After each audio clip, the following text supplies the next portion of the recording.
Making some home fried potatoes before church. Let's get started. Okay, I have about 5 large potatoes diced up. I have a quarter cup of vegetable oil, I believe. Um, a large diced onion, bell pepper, pink salt, onion powder, and pepper. So I'm gonna put my oil in the skillet. Okay, I'm gonna put in my bell pepper, my onion, stir it around. Gonna let these hang out for a few, and then I'll add the potatoes. Okay, now I'm back. I'm gonna add in the potatoes.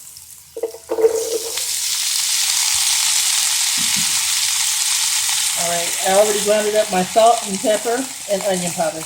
I'm adding that.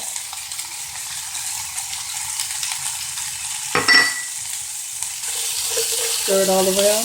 I'm gonna cook this for about 10 minutes. I'm gonna stir it a couple of times, mix everything around a couple of times, and then I'll put the lid on it and let it hang out and get a little soft.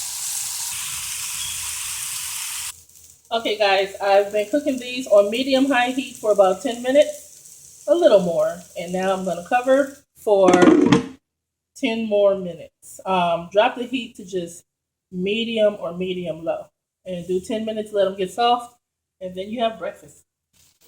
All right guys, I'm back. These have been cooking with the lid on for 10 minutes. They have a nice crisp on them.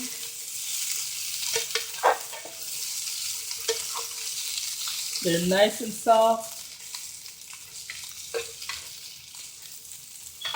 I'm gonna plate them up and let you see them. Okay guys, here's the finished product up close. They look nice and tasty and crispy. I'm making some bacon and eggs right now. Have a good day. Thanks for watching.